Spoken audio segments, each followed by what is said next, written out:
Hi, welcome to the introductory video on Archaeology 101 at Abandoned Properties on PEI's Facebook page. I'm Tony, and this is the dig site. Just a little bit of background first. This is Prince Edward Island. We're in the western end of it here. I live in around this area, and I've got a lot of properties pictured on my Facebook page in this area only. I still have a lot to do up here, and then the rest of the island as time goes by. What I know about archaeology I pretty much read about in books. This isn't exactly a dig for buried treasure or anything like that, but one of the things that seem to come up most often when people are looking for things is that nothing is too small to overlook. So I'm going to start actually outside.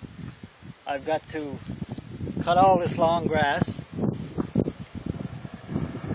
trim the bushes back a lot, and then eventually I want to get a metal detector.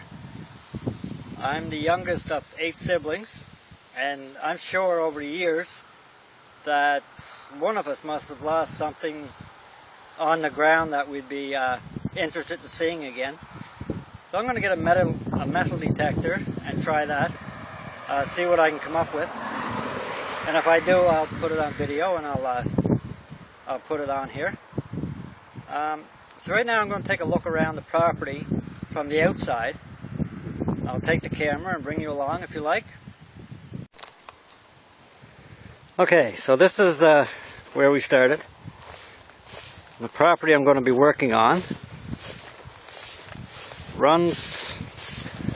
there's about 2 acres here.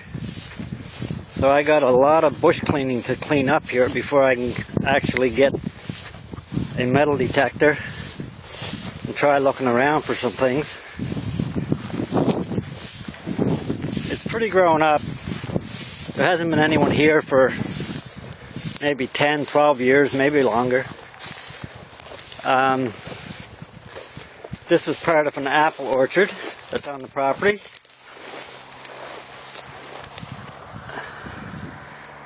There's their old homestead. We'll get inside of that before we leave today. Have a look around. And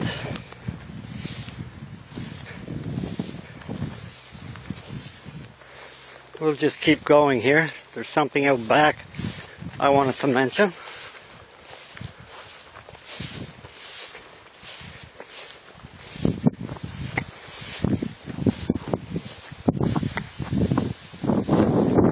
If you notice that roof in the background, that's the long building that I posted last week.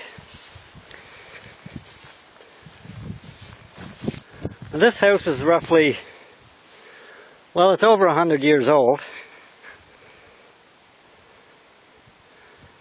And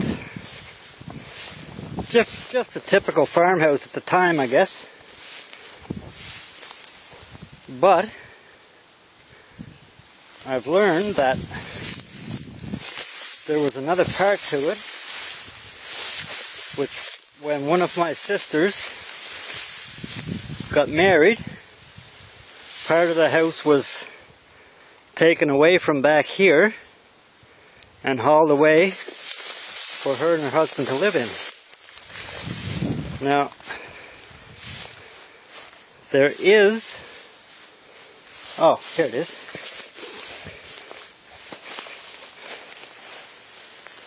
If you can see there, there's a part of a stone foundation. I don't know how good it's showing up. But the house would have come out to here originally. So, roughly another 30 feet. Then it would have went this way.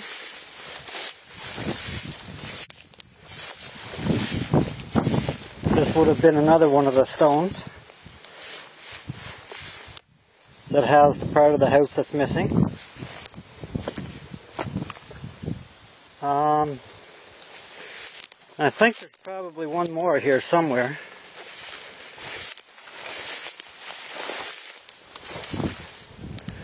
But anyway, that was the original size of the place.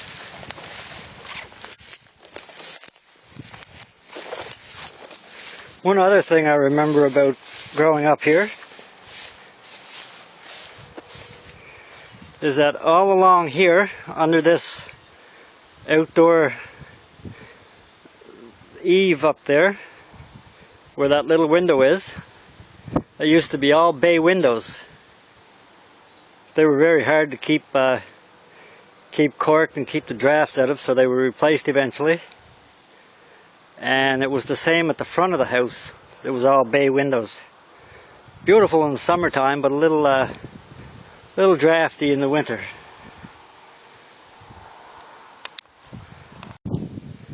Okay, so we're back at the front entrance. This is where we would have been the main entrance to the house. So we'll take a walk in. I don't know how bright it is in here, if you can see or not, but we'll give it a shot.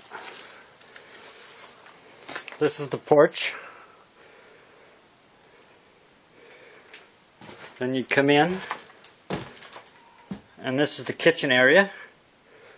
This is basically where I'll be starting to clean up.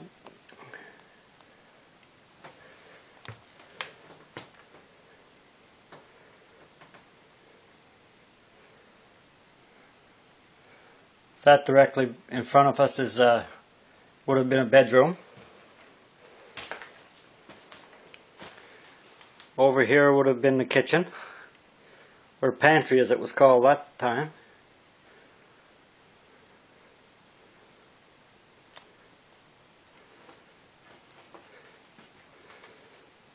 Then in here would have been the first living room.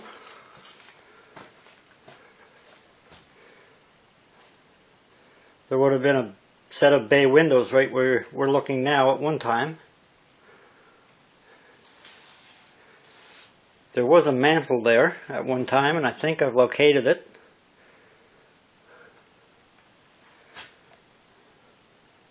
That goes to what we call the front door, into an area to the upper rooms. We'll get back to that in a bit.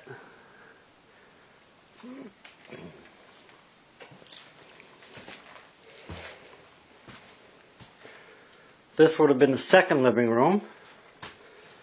The old mantle is still in this one.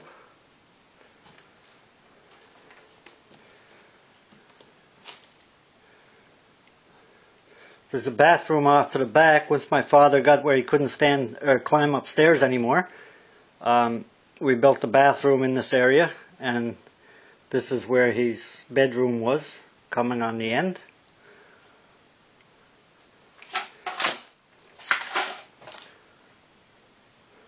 I don't know if this will work, but there's a really neat design up there on the original roof. So those tiles will probably be coming down eventually, and we'll get to have a look up there at the design of that light fixture.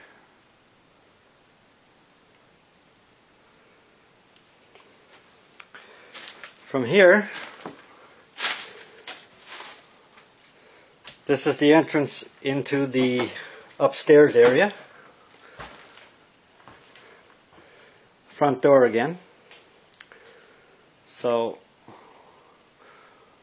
there's a look going into the upper area.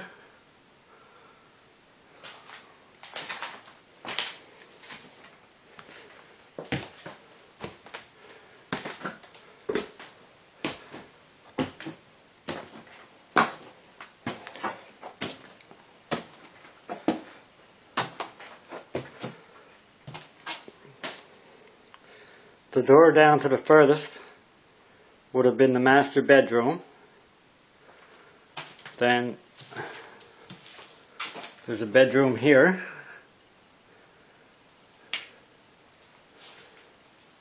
And a bedroom directly opposite of it.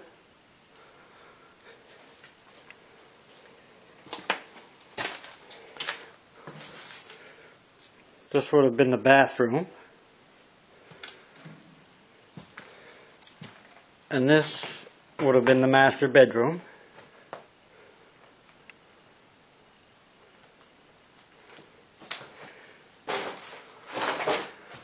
One of the views that I used to enjoy when I was a kid is looking out here. If you can see that little roof from the sitting area for the trails, that's where the train used to go by.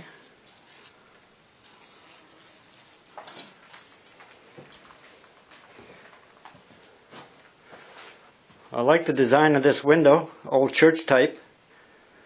It used to be, you could see the brook that runs just below the hill before it grew up so bad.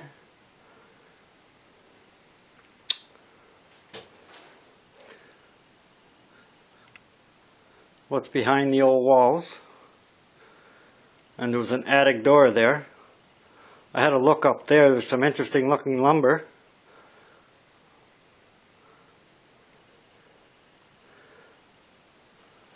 So now I'm going to try and get up into the other upstairs.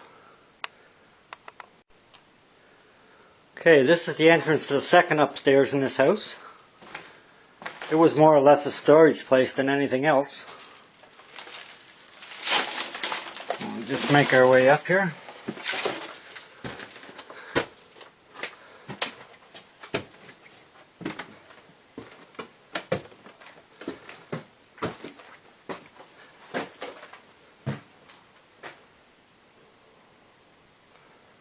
Lots of stuff still kicking around that I got to go through.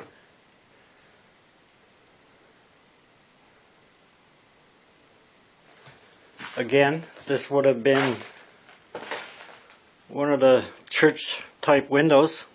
It got replaced because I guess that's where the worst wind was in the winter time. See some of the old lattice work behind the wallpaper.